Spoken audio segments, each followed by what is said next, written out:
Magandang araw mga kaibigan. Bigyan natin ng reaction opinion itong post ng ABS-CBN News.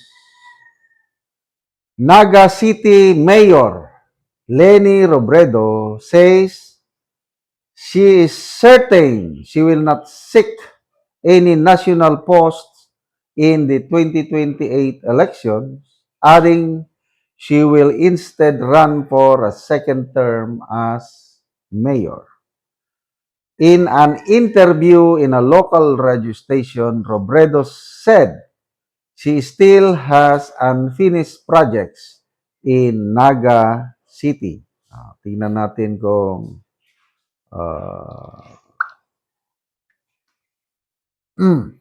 yan, mayroong article. Basahin natin ang article. So this is good. Matuldukan na yung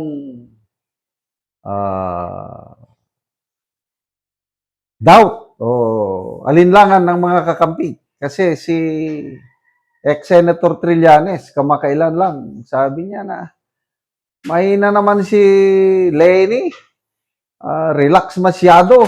Di pa niya klaruhin kung tatakbo ba siya o hindi. Okay, so basahin natin dito ha.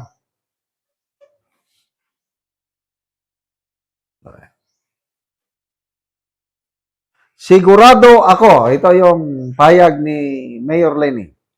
Sigurado na ako sa sarili ko na hindi na ako ma-national.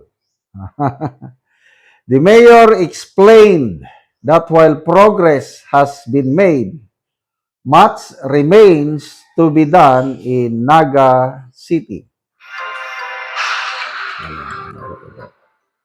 Much remains to be done in Naga City. Ano pa? Okay, sabi niya, sa hiling ko considerably, maa-achieve, tama ni inano siya, anong salita ba doon sa Bicol? Ma-achieve taman si Pigsit pero beyond that kadakol pang gibuhod. Ito, analysis ko. Parang marami pang trabahong gagawin, sabi niya dito. Meron na tayong nagawa, kailang marami pang gagawin. Kadakol, malaki, marami, kadakol pang gigibuhon. Marami pang gagawin. Correct ba ako? Ano bang tawag sa salita sa Bicol? Kung sa Samar Leyte is waray. Hindi naman, ito, tinagalog. Sa tingin ko, considerably, ma-achieve naman natin yung mga Senate niyan. Pero beyond that, marami pang gagawin. Robredo also pointed out the constraints of her current term, describing it as too short to accomplish all her goals. Ako sa tingin ko, ang 3 years, maiksi. Maiksi siya para gawin ang lahat. In fact, very frustrating para sa akin na marami ang gusto kong gawin na hindi ko mamadali dahil kailangan kong i-navigate ang bureaucracy. Dahil marami rin ang hindi ko control. Ako, most probably, magsisik pa ako ng second term as Naga City Mayor. Robredo said she is aware that there have been calls for her to run again in a national position, but emphasized that her current focus is on addressing Naga's needs. In 2025, Robredo made history as the first female mayor of Naga. So, congratulations, Mayor Robredo. Tama yung sinasabi ko na hindi siya tatakbo sa national office dahil marami pa siyang gagawin sa Naga, which is good to me. Kasi ito, sa tingin ko lang opinion ko lang, maganda ang nagawa ni dating Mayor Jesse Robredo sa Naga. Nababasa ko noon yung mga achievements niya doon, kaya believe ako sa Robredo leadership sa Naga. So ngayon na nandyan si Mayor Leni, masyadong maiksi yung 3 years. Dapat maka 3 terms siya. 9 years para magawa niya lahat ang gusto niyang gawin. Kaya wrong timing yung papasok sa ulit sa national election. Plus the fact na napakalakas si BP Sara tapos lalabanan mo. Tama yan. So, ano na ngayon? Na, it's crying time for yung mga nagnanais na no. Sina Ronald Llamas, sina Trillanes, sino pa? Pwedeng Risa Ontiveros kasi pwedeng matuwa, pwedeng malungkot siya no kasi mas lumakas na ang pag-asa ni Hontiveros na siya ang standard bearer dahil ayaw na niya. No? But at the same time, mas lumiit yung tsansa nilang manalo. Kasi nga, talagang malakas pa rin si BP Mayor Lenny ngayon. Sa mga surveys, nakadikit siya palagi kay BP Sara. Ito na ngayon.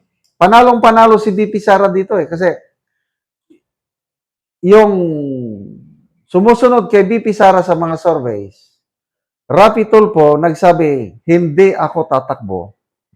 Magre-election lang ako na senador.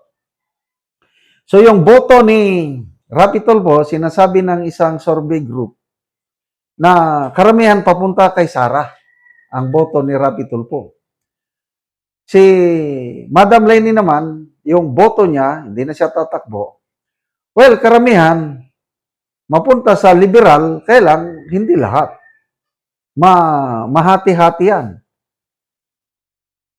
Kaya ngayon, kung ang labanan is BP Sara, Risa Ontiveros, and Jun Vic Rimulya, ay wala na.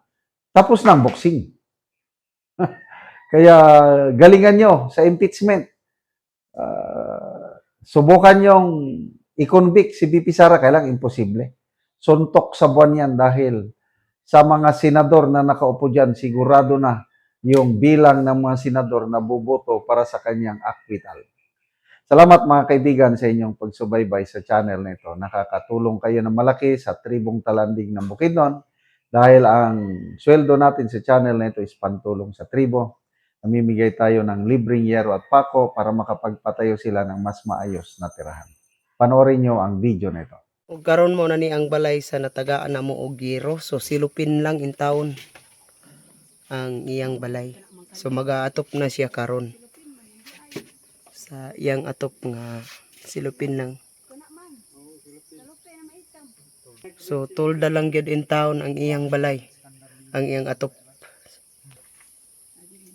Ug mo na ni ang nahatag sa iya nga yero. So mag-atop na gyud siya. Military asawa.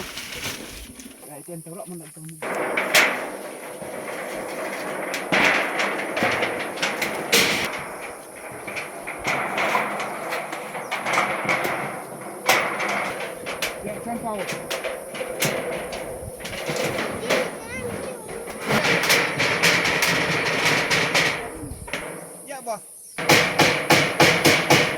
Yoro ko na.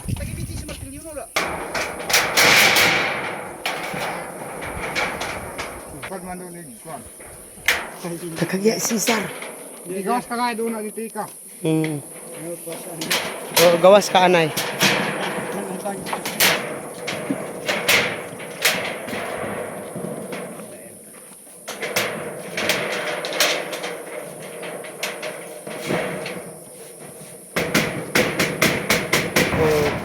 Karon naman na gyud sa pag-atop. Human na gyud sa pag-atop. So nawala na gyud tong tani kuan lang. Silupin lang nga atop. Karon napulian na gyud sa iro nga among gihatag. Sige dinhi ka kay salamat. Salamat sa nagginabang option. Salamat kayo sa Ginoo na nakagbalay ko tungkol sa mga kon hinabang sa mga vlogger. So pila na katuig nga silupin lang gyud in taon ang imong atop. Pila na to katuig ang silupin lang. Duha na. So duha na lang katuig. So silupin na lang gyud nagantos ka sa Nagantos kalisod So salamat kaayo. sa ninabang og sin. Okay, Salamat po. salamat.